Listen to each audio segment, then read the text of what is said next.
Baik, di sini saya akan menjelaskan bagaimana cara mengolah data panel. Sebelum saya menjelaskan, saya ingin memperkenalkan diri dulu. Nama saya Theophilus Petonda. Eh, s- saya sebagai mahasiswa di Universitas Unja R001, kelas R001 dengan prodi Ekonomi Pembangunan. Baik, di sini data yang saya olah ialah pengaruh IPM, pendapatan per kapita, dan UMR terhadap kemiskinan di Provinsi Lampung pada tahun 2021 sampai 2023. Baik, langsung saja. Sebelum saya mulai menjelaskan cara-caranya, saya ingin menjelaskan sedikit apa itu data panel. Data panel adalah data gabungan antara data time series dan cross section. Time series adalah data tahu tahunan rentan waktu, sedangkan cross section adalah data atau objek yang ingin kita olah pada waktu tertentu. Baik, kita ke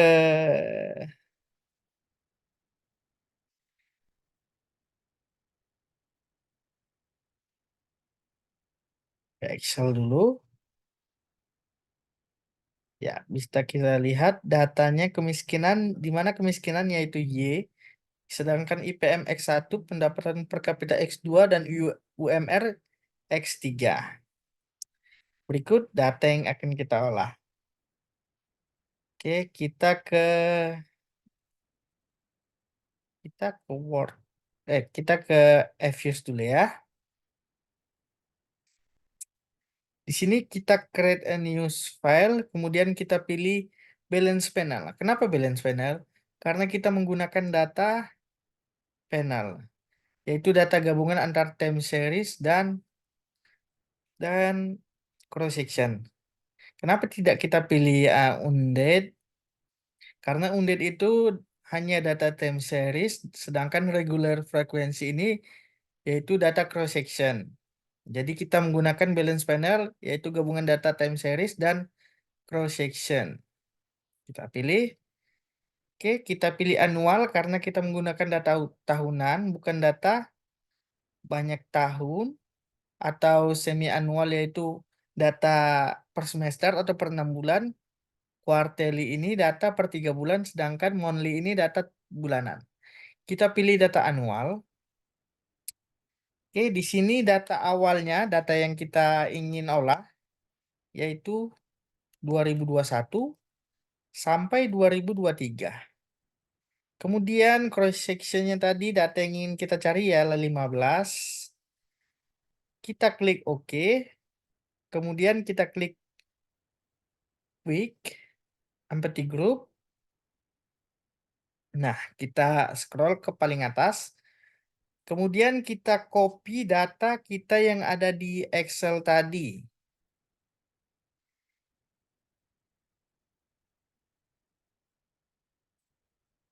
Oke, kita copy datanya. Setelah kita copy, kita kembali lagi ke Fuse. Oke, kita kembali lagi ke Fuse. Kemudian di sini kita sesuaikan dengan Excel tadi, di mana ini adalah Y, ini adalah X1, ini X2-nya, ini X3-nya. Oke. Kemudian kita pilih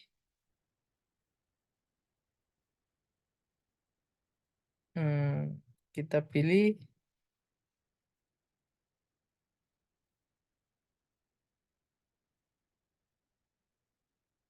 oh,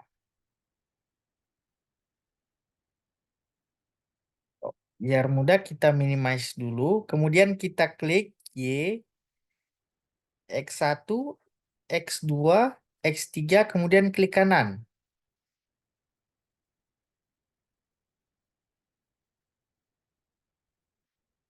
Setelah kita klik kanan, kita ambil as question, kemudian konstantanya ini kita pindahkan ke setengah.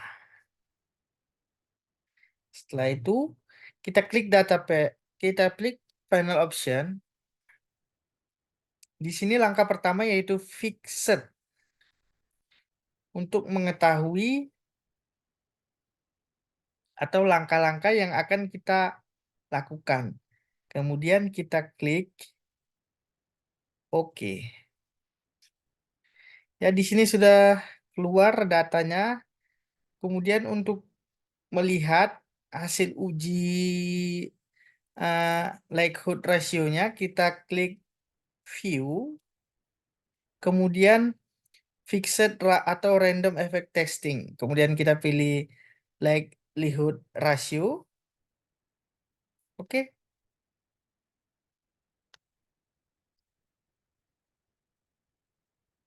Ya.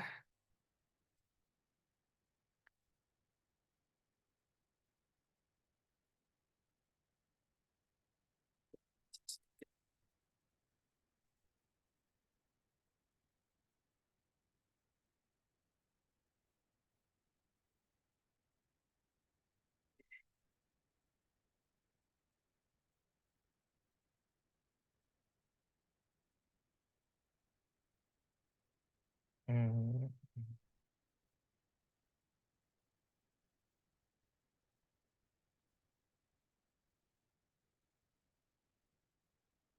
kita minimize. Oke, kembali lagi tadi ya. Kita klik. Oke. Di sini kita dapatkan datanya, itu data uji cow-nya. Karena kita di sini langkah pertama uji cow. Kita copy, kemudian kita salin ke Word. Oke, untuk saya jelaskan ya. Nah, di sini bisa kita lihat kalau probability pada cross section chi-square-nya sebesar 0,000 atau 0 atau di bawah 0,05. Maka model model yang terpilih adalah model fixed effect model pada uji cow ini atau langkah pertama.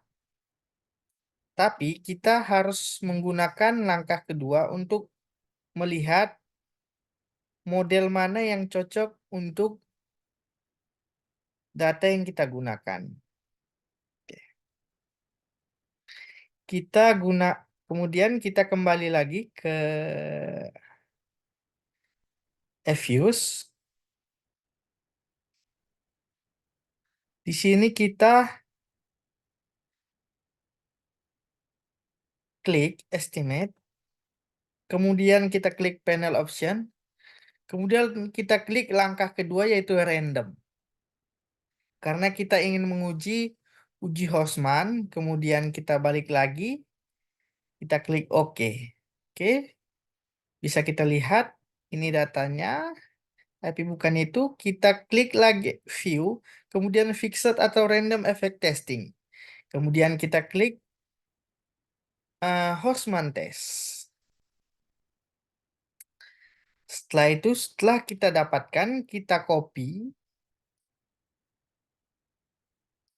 Oke, setelah kita copy, kita kembali ke Word. Kita kembali ke Word.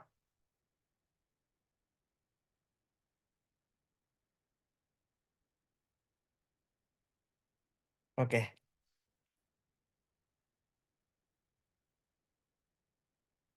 Di sini bisa kita lihat bahwa probability pada cross section menunjukkan hasil probability-nya 0,7699, di mana 0,7699 itu lebih besar daripada 0,05, maka efek yang terpilih adalah random effect model atau RAM. Karena dia tidak terpilih sesuai dengan uji yang pertama tadi, uh, fixed effect model, untuk itu dapat kita lakukan pengujian selanjutnya, yaitu uji Lagrange untuk melihat bahwa model mana yang cocok untuk data ini. Apabila tadi datanya terdapat uh, model FEM pada uji Hosman, kita tidak perlu melanjutkan karena sudah terbukti bahwa fixed effect model itu cocok untuk uji ini. Tapi sedangkan ini dia lebih besar daripada 0,05, maka tidak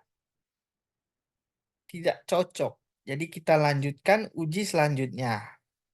Oke, kita kembali ke Fuse tadi. Kita kembali ke Fuse.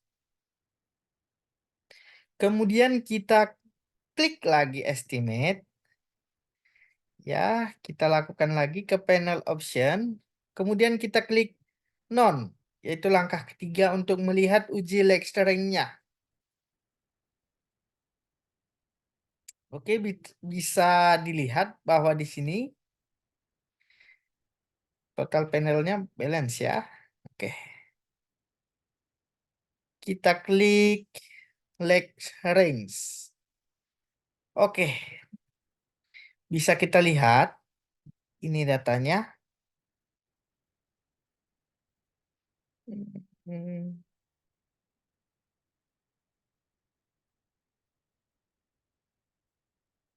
ya, kita copy. Kemudian kita pindahkan. Kemudian kita pindahkan ke Excel. Kembali ke tempat tadi. Ke Excel. Sorry, sorry. Kembali ke Word. Ah, di sini bisa kita lihat uji Lagrange multiplier. Hasil dari uji Lagrange multiplier yang kita dapat bisa kita lihat nih pada Bruce Pagan dengan nilai sebesar 0,0000 atau lebih kecil dari 0,05, maka model yang terpilih adalah RAM atau Random Effect Model. Jadi, berdasarkan uji yang kita lakukan, uji Chow, uji Hosman, dan uji rank multiplier ini, bisa kita simpulkan bahwa model yang cocok untuk data yang saya gunakan adalah model RAM atau Random Effect Model. Oke, bisa dilihat di sini ya. Kemudian saya akan menjelaskan uji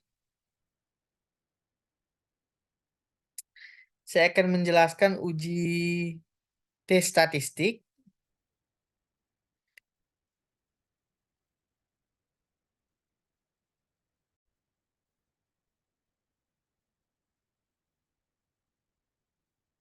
Baik, kita akan melanjutkan uji T.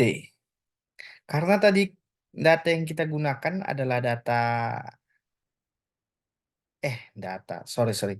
Maksud saya, model yang kita gunakan, yang sudah kita uji, terdapat model yang cocok untuk data ini adalah model RAM. Jadi kita pilih pada panel option, cross sectionnya menggunakan model Random Effect Model atau RAM. Jadi kita pilih random, kemudian kita klik OK.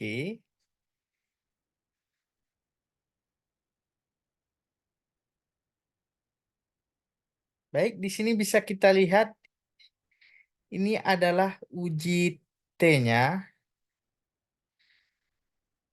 Kita salin dulu.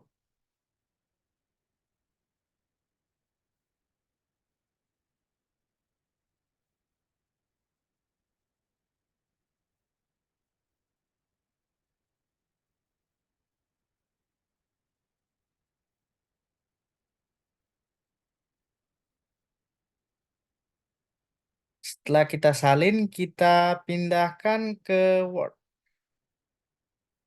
Oke, kemudian saya akan menjelaskan sedikit uji T statistik atau uji hipotesis, di mana variabel X1 ini variabel X1 memiliki nilai sebesar 0,2631, di mana nilai probability-nya ini lebih kecil dari lebih besar, maaf, sorry, lebih besar daripada 0,05. Apabila nilai probability test statistiknya lebih besar daripada 0,05, maka dapat disimpulkan variabel X1 atau IPM, indeks pembangunan manusianya, tidak berpengaruh secara signifikan terhadap kemiskinan atau Y. Kemudian kita lihat juga di X2-nya ini bahwa variabel X2 memiliki nilai probability-nya sebesar 0,2920, yang dimana nilai ini lebih besar daripada 0,05. Apabila nilai probability-nya T statistiknya ini di atas 0,05, maka dapat kita simpulkan bahwa variabel X2-nya ini atau pendapatan per kapita tidak berpengaruh secara signifikan terhadap variabel Y atau kemiskinan. Sedangkan bisa kita lihat tadi, X3-nya probability-nya 0,0000, di mana variabel X3 ini nilainya lebih kecil. T statistiknya itu lebih kecil daripada 0,05. Maka kita dapat simpulkan bahwa variabel X3 ini atau UMR berpengaruh secara signifikan terhadap kemiskinan. Oke, setelah kita melakukan uji hipotesis atau uji T, kemudian kita melakukan analisis persamaan regresi. Oke, kita kembali ke Fuse kita. Kita kembali Fuse kita. Sebentar. Kita kembali ke Fuse kita. Oke, setelah itu kita klik View, kemudian estimasi output. Oke.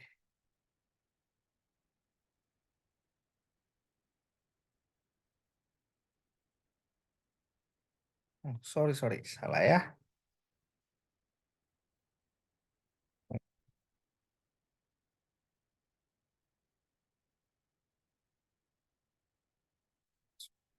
Ya,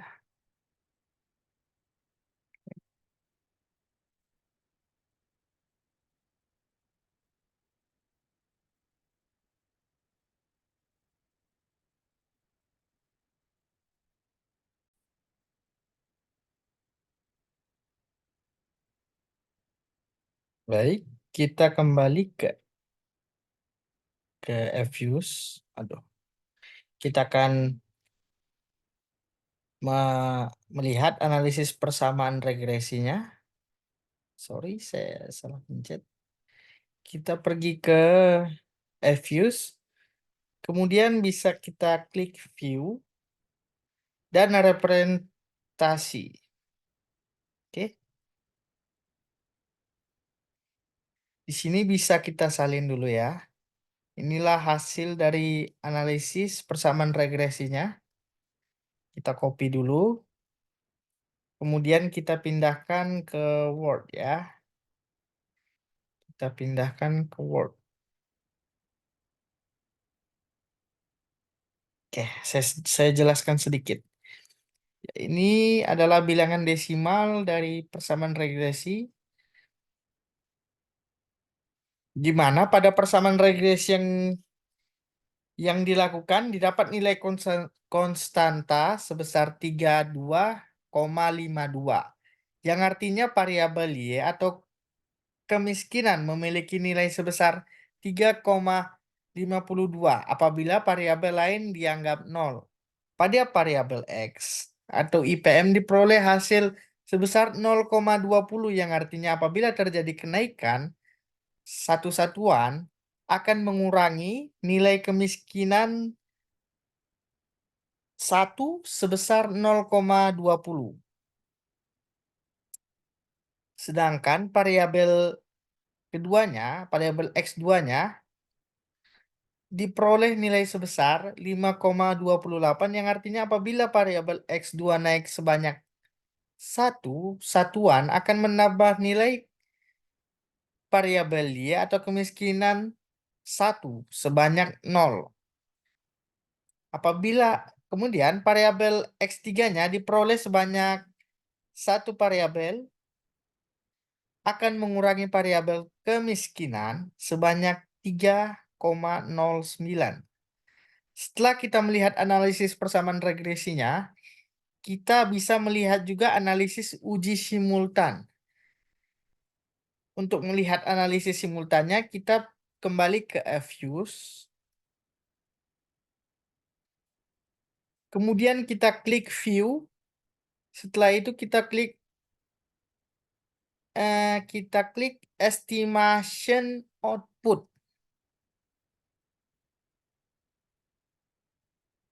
Oke. Aduh, sorry. Estimation Output ya.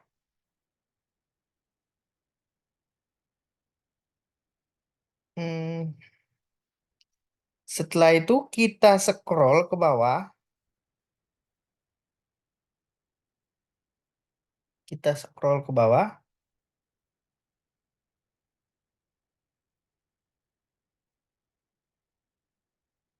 Untuk mengetahui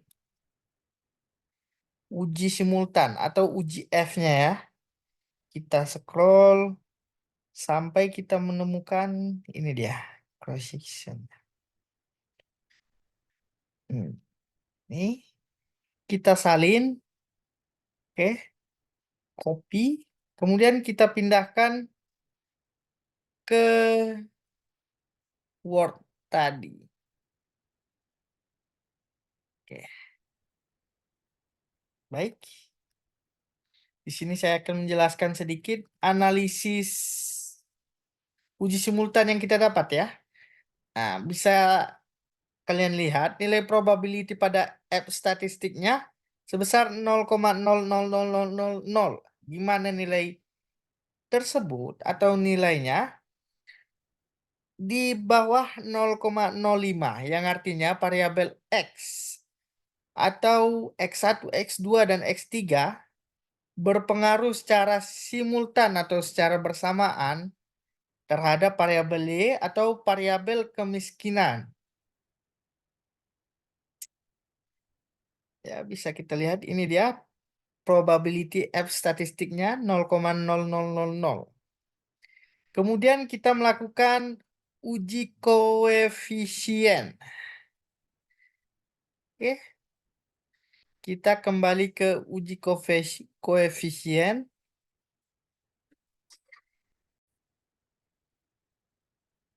Pencet tadi ya. Kita lihat lagi pada tadi analisis uji koefisien determinasi. Bisa kita lihat di atas sini pada nilai edge square-nya 0,80 sekian atau 0,807, yang artinya besar pengaruh variabel X terhadap variabel Y sebesar 80,7%.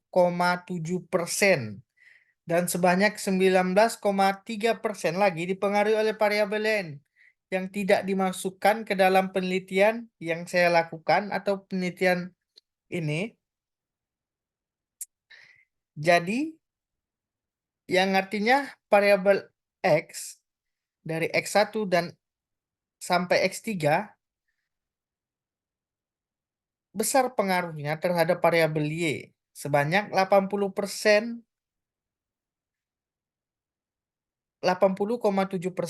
dan sebanyak 19,3% lagi dipengaruhi oleh variabel lain atau hal-hal lain. Kemudian kita melakukan uji asumsi klasik. Untuk melakukan uji asumsi klasik, kita kembali lagi ke EFUS kita.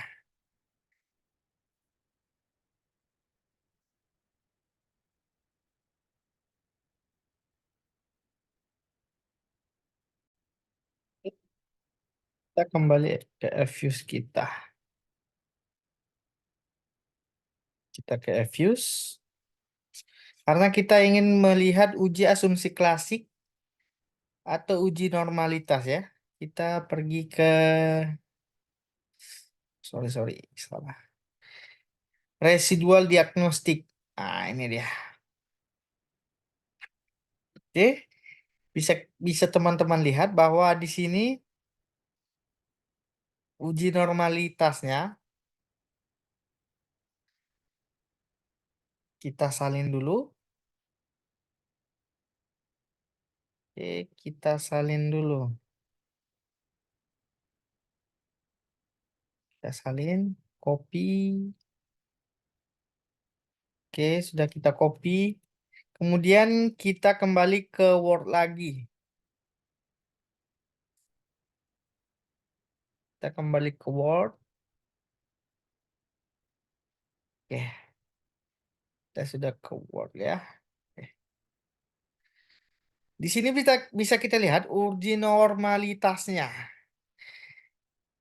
Untuk melihat hasil uji normalitasnya ditentukan oleh probability-nya, di mana probability-nya sebesar 0,311637. Dapat kita lihat nilai dari probability-nya pada uji asumsi klasik atau uji normalitas ini sebesar 0,311, di mana nilai tersebut lebih besar daripada 0,05, yang artinya apabila dia lebih besar dari 0,005, eh, uji tersebut tidak berdistribusi secara normal. Oke, uji tersebut nih bisa kalian lihat pada gambar ini, dia tidak berdistribusi secara normal.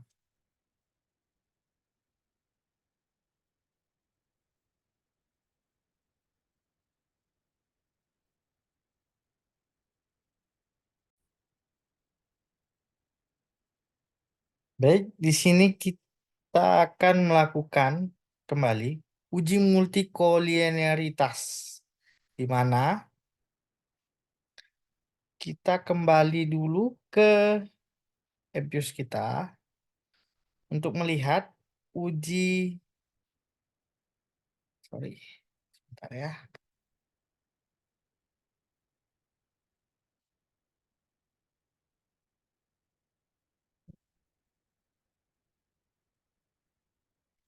Kita klik quick, kita ke grup estimasi.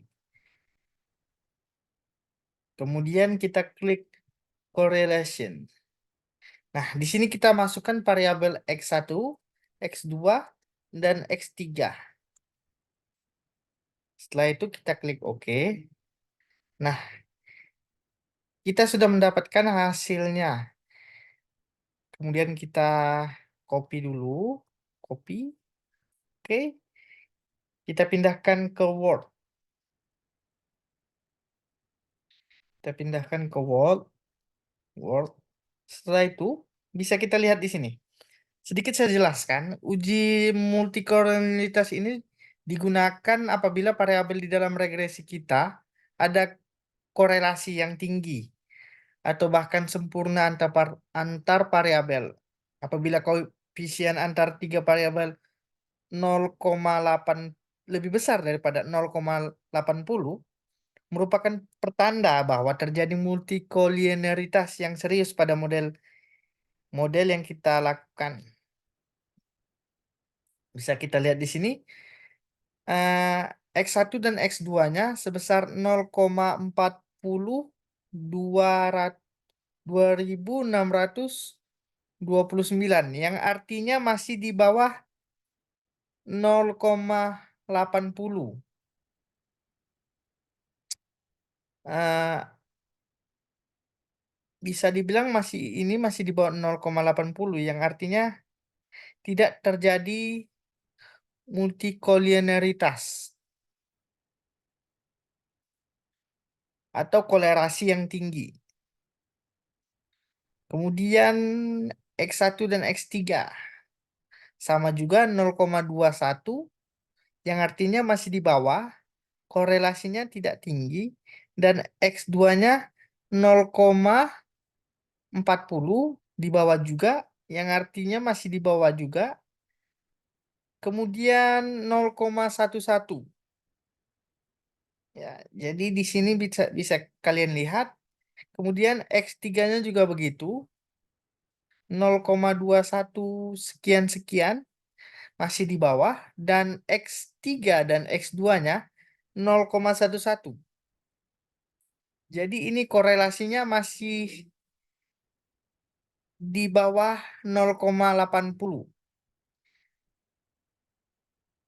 Oke. Jadi sekian dari saya. Bagaimana cara mengolah data panel? Terima kasih sudah memperhatikan. Saya akan menutup eh, video ini. Terima kasih sudah menonton. Wassalamualaikum warahmatullahi wabarakatuh.